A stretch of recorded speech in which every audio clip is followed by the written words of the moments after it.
గత ప్రభుత్వం 9.5 సంవత్సరాలలో తీసుకున్న నిర్ణయాలు, ఆ నిర్ణయాల వల్ల వచ్చిన ఫలితాలను, దుష్ఫలితాలను సభ ముందు పెట్టడం ద్వారా, ఎందుకంటే ఏ రోజు కూడా 9.5 సంవత్సరాలలో ఆనాటి ప్రభుత్వం వాస్తవాలను సభ ముందు పెట్టడానికి కానీ చర్చించడానికి కానీ ముందుకు రాలే.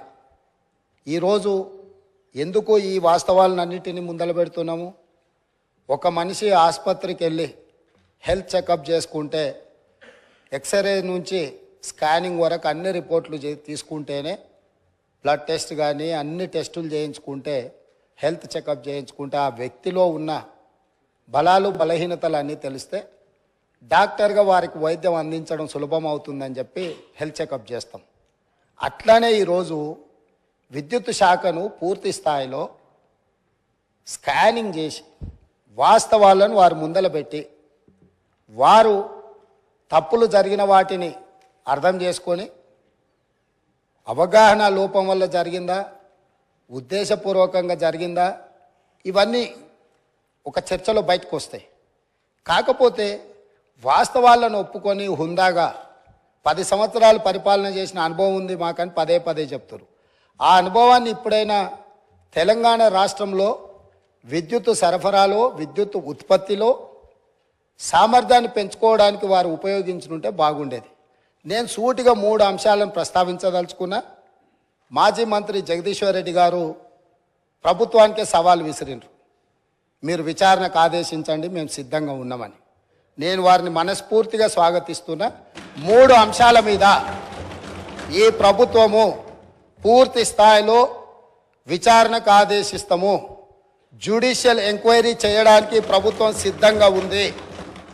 వారే కోరుకున్నప్పుడు వాస్తవాలను సభ ముందు పెట్టిన తర్వాత మాజీ మంత్రి గారు ఏదైతే జ్యుడిషియల్ ఎంక్వైరీ కోరుకున్నారో తప్పకుండా తమరి అనుమతి ద్వారా సభలోనే నేను ప్రకటన చేస్తున్నా.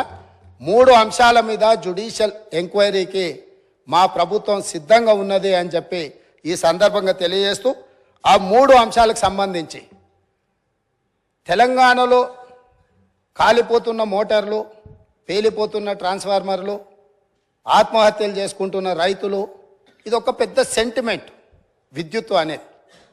ఈ ప్రజల యొక్క సెంటిమెంటును ఏ రకంగా గత ప్రభుత్వము ఆర్థిక ప్రయోజనాల కోసము వినియోగించుకున్నదో ఈ అంశాలు ఈరోజు బయటికి రావాల్సి ఉన్నది. అందులో భాగంగానే ఛత్తీస్గఢ్ ఒప్పందం. మన రాష్ట్రంలో విద్యుత్తు ఉత్పత్తి సరిపోవడం లేదు, అత్యవసరంగా మన అవసరాలు తీర్చాల్సిన అవసరం ఉన్నది.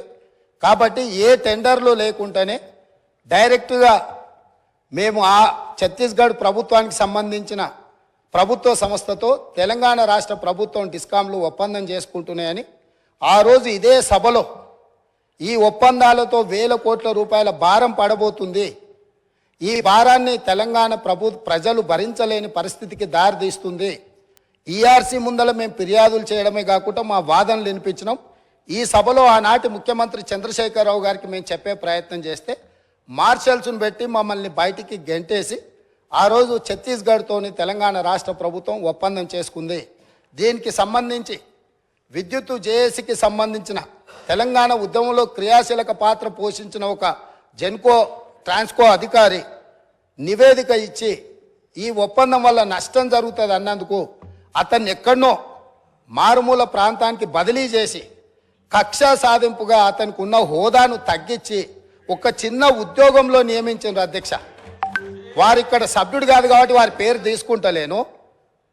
సంస్థలో పనిచేస్తున్న ఉద్యోగి అనుభవంతో తెలంగాణ ఉద్యమంలో విద్యుత్తు జేఏసీని క్రియాశీలకంగా ముందుకు నడిపించి ఉద్యమంలో ముందున్న వ్యక్తిని తెలంగాణ రాష్ట్రం వచ్చిన ఎంబడే శిక్షించి ఎక్కడో మారుమూల ప్రాంతానికి బదిలీ చేసి ఉన్న హోదా కంటే అతనికి డిమోషన్. తెలంగాణ ఉద్యమంలో పాల్గొన్న వాళ్ళు, తెలంగాణ రాష్ట్ర సాధనలో క్రియాశీలక పాత్ర పోషించిన వాళ్ళను మనం సమర్థించి అవసరమైతే ప్రమోషన్ ఇవ్వాలి.